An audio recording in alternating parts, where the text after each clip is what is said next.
Welcome to Life Moments podcast, where we explore the ups and downs of being human and together find meaning in every experience. I'm so glad you're here with us today. If you find value in our conversation, please don't forget to subscribe to the channel like this episode and share it with your friends.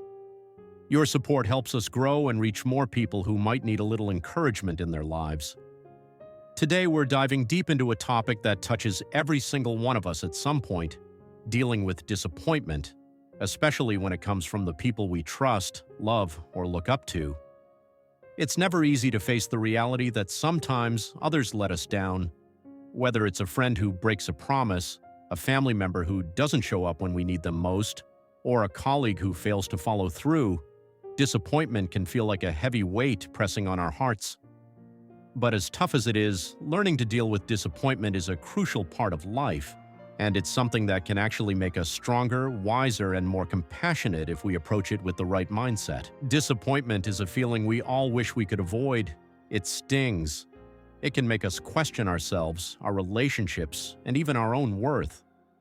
But what if, instead of trying to run from it or bury it deep inside, we learn to face it head-on?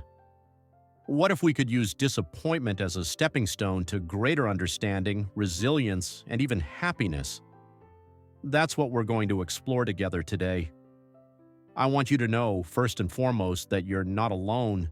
Everyone, no matter how strong or successful they may seem, has felt let down by someone at some point. It's a universal experience, and it's nothing to be ashamed of. In fact, it's a sign that you care deeply, that you value your connections, and that you're willing to be vulnerable, a quality that takes real courage. Let's start by acknowledging just how much it can hurt when someone lets us down. Maybe you confided in a friend, only to have your trust broken. Maybe you counted on a loved one and they didn't come through. Or maybe you had high hopes for a relationship, a project, or a team, and things just didn't work out the way you expected. In those moments, it's natural to feel betrayed, sad, or even angry. You might replay the situation over and over in your mind, wondering what you could have done differently or why things had to turn out this way. It's easy to fall into the trap of blaming yourself or of building walls to protect yourself from future hurt. But while it's important to honor your feelings, it's equally important not to let disappointment define you or your relationships. One of the first steps in dealing with disappointment is allowing yourself to feel it, really feel it. So often we try to brush aside our emotions, telling ourselves to just get over it or move on. But emotions, like waves, need to be acknowledged before they can pass. Take a moment to sit with your feelings. Notice where the disappointment shows up in your body. Is it a tightness in your chest, a heaviness in your stomach, or a lump in your throat? Breathe deeply and let yourself be present with whatever comes up. There's no need to judge yourself or your emotions. They're simply signals, letting you know that something important to you has been disrupted. After you've given yourself time to process, it can be helpful to put your experience into words. Journaling is a powerful tool for making sense of your feelings. Write about what happened, how it made you feel, and what you wish had been different. Sometimes just the act of putting pen to paper can bring clarity and relief. You might even discover patterns, recurring themes, or expectations that keep leading to disappointment. Recognizing these patterns is the first step toward breaking them. It's also important to remember that disappointment is often rooted in expectation. We expect people to behave a certain way, to meet our needs, or to live up to promises. When reality falls short, the gap between what we hope for and what actually happened creates pain. This doesn't mean we should never have expectations. Healthy relationships are built on mutual trust and reliability. But it does mean that sometimes our expectations need to be examined and adjusted. Ask yourself, were my expectations reasonable? Did I communicate them clearly? Was the other person aware of what I needed or hoped for? Sometimes disappointment arises not because someone intentionally let us down, but because there was a misunderstanding or a difference in perspective. Communication is key. If you feel comfortable, try talking openly with the person who disappointed you. Choose a time when you're calm and collected and express your feelings honestly but respectfully. Use I statements to describe your experience rather than blaming or accusing. For example, say, "I felt hurt when you didn't show up," instead of, "You never care about me." This approach invites understanding rather than defensiveness, and it opens the door for healing and growth on both sides. Of course, not every situation allows for direct communication.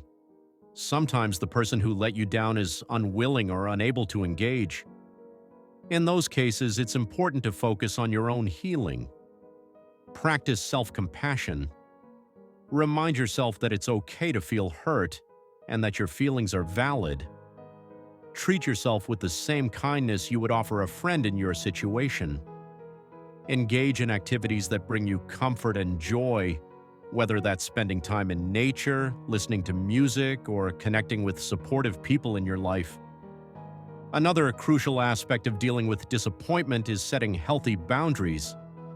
If someone repeatedly lets you down, it may be necessary to reevaluate the role they play in your life. Boundaries aren't about punishment, they're about protecting your well-being and honoring your needs. It's okay to distance yourself from relationships that consistently cause you pain, or to limit the amount of energy you invest in people who don't reciprocate. Remember, you have the right to choose who you allow into your inner circle. Forgiveness is a word that often comes up when we talk about disappointment, but forgiveness doesn't mean forgetting, excusing, or minimizing what happened. It means letting go of the grip that resentment has on your heart. It's a gift you give yourself, freeing you from the burden of carrying anger or bitterness. Forgiveness is a process, and it happens on your timeline, not anyone else's. If you're not ready to forgive, that's okay.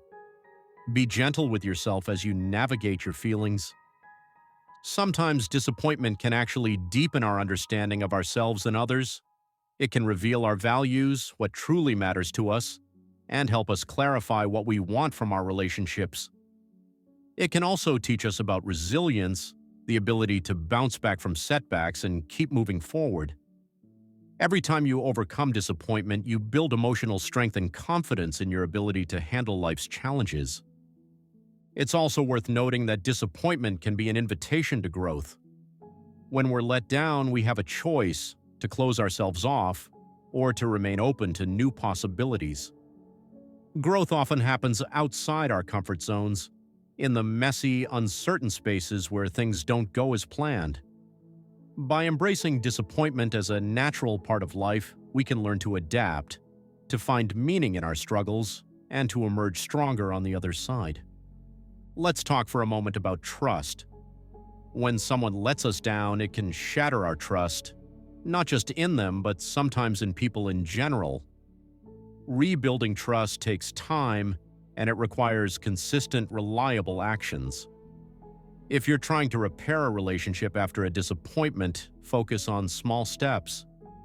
Be honest about your feelings and listen to the other person's perspective. Trust is rebuilt through shared experiences, open communication, and a willingness to forgive and move forward. But remember, it's also okay to decide that a relationship is no longer healthy for you. Trust your instincts and prioritize your own well-being. Self-reflection is another powerful tool for healing. Ask yourself what you've learned from the experience. Has it changed the way you view yourself or others? Has it highlighted areas where you want to grow or set clearer boundaries? Use disappointment as an opportunity to deepen your self-awareness and to make choices that align with your values. It's also important to seek support when you need it. Don't be afraid to reach out to friends, family, or a mental health professional if you're struggling to cope. Talking things through with someone you trust can provide comfort, perspective, and new ideas for moving forward. Remember, you don't have to face disappointment alone. As you process your feelings, try to focus on gratitude for the good things in your life. Even in the midst of hurt, there are often moments of beauty, kindness, and connection. Make a habit of noticing and appreciating these moments. Gratitude doesn't erase disappointment, but it can help balance your perspective and remind you that life is full of both challenges and blessings. Another way to shift your mindset is to practice acceptance. Acceptance doesn't mean giving up or resigning yourself to unhappiness. It means acknowledging reality as it is, rather than as you wish it were. When you accept that disappointment is a natural part of life, you can approach it with greater equanimity and less resistance. Acceptance allows you to let go of the struggle and to focus your energy on what you can control, your own responses, choices, and growth. Sometimes disappointment is a sign that it's time to make a change. Maybe a relationship isn't serving you anymore, or a job isn't fulfilling your needs. Use disappointment as a catalyst for positive change. Ask yourself what you want moving forward, and take small, intentional steps toward creating the life you desire. Change can be scary, but it's also full of possibility. It's also helpful to remember that everyone makes mistakes, including you. Just as others have let you down, you've probably let someone else down at some point, even if unintentionally. Practice humility and empathy, recognizing that we're all imperfect and learning as we go. When you approach disappointment with compassion for yourself and others, you create space for healing and connection. Let's not forget the importance of self-care. When you're feeling disappointed, take extra care of your physical, emotional, and mental well-being. Get enough rest, nourish your body with healthy food, and engage in activities that bring you peace and joy. Self-care isn't selfish. It's essential for resilience and healing. As you move through disappointment, remind yourself that it's temporary. Feelings ebb and flow, and with time, the intensity of your hurt will lessen. Trust that you have the strength to get through this and that brighter days are ahead. You are more resilient than you realize, and every challenge you face is an opportunity to grow. Sometimes the hardest part of disappointment is letting go of what might have been. It's natural to grieve the loss of a hope or dream. Allow yourself to mourn, but also be open to new possibilities. Life has a way of surprising us, often in ways we couldn't have imagined. Stay curious, stay open, and trust that something good can come from even the most difficult experiences. Remember, you are not defined by your disappointments. You are defined by how you respond to them, by your courage, your kindness, and your willingness to keep moving forward. You have the power to turn disappointment into growth, to find meaning in your struggles, and to build a life filled with hope and resilience. Thank you for joining me on this episode of the Life Moments podcast. If you found this conversation helpful, please take a moment to subscribe to the channel, like this episode, and share it with your friends. Your support means the world to us, and it helps us reach more people who might need a little encouragement today. Remember, disappointment is a part of life, but it doesn't have to define you. With compassion, resilience, and an open heart, you can turn even the toughest moments into opportunities for growth and connection. Until next time, take care of yourself, be kind to others, and keep believing in the possibility of brighter days ahead.